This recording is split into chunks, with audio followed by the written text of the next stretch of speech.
আমরা কি কেন আসছি আমরা এই দুনিয়ায়? আমাদের কি বাঁচার অধিকার নেই? কি মনে হয় আপনাদের? আছে আছে আমাদের বাঁচার অধিকার?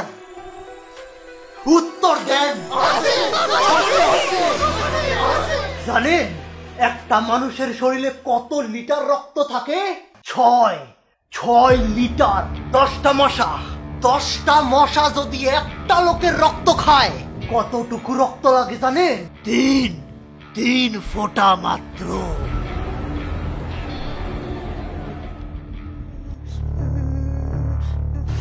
ওই মানুষের বাচ্চা বল, তোর শরীরতে যদি 3 ফোঁটা রক্ত যায় মইরা যাবি তুই? জানি না। ওই 10 জন মশা উঠতে আসেন তো।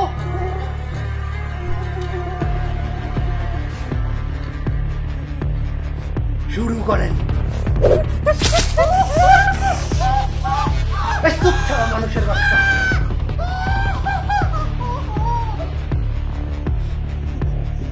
বল, বাচ্চা আসস তুই?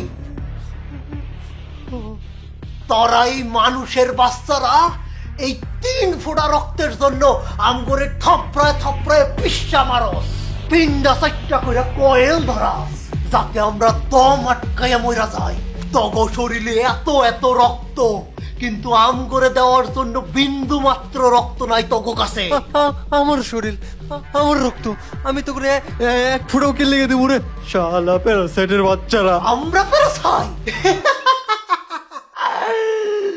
আচ্ছা কত, এই যে তোরা মাছ মাংস গরু ছাগল হাঁস মুরগি এগুলো যে খাস, হেরা কি তো করে পারমিশন দেয়?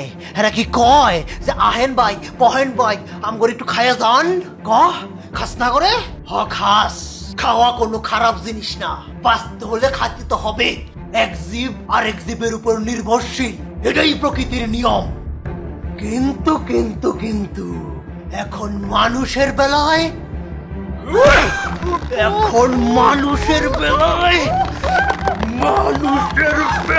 এটা আলাদা।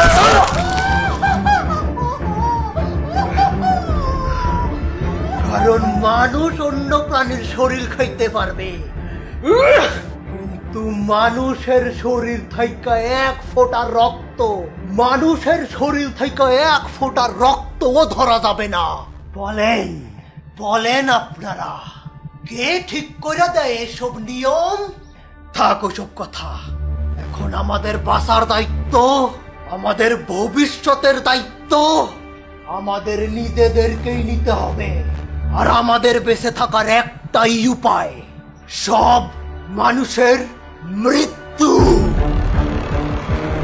আমাদের এই কাজে সাহায্য করবে আমাদের আফ্রিকা থেকে আগত ভাই আর বোনেরা, ডেঙ্গু মশারা।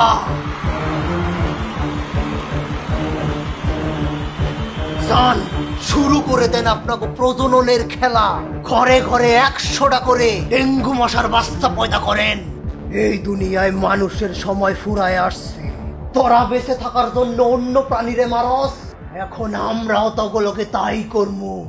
না থাকবে মানুষ, না মরবে কোনো মশা, আর এটাই হবে আমাদের প্রতিশোধ, মশাদের প্রতিশোধ।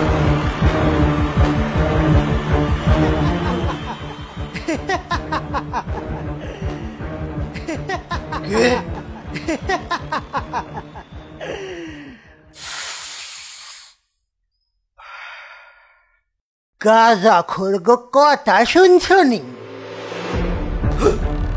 মাদিরা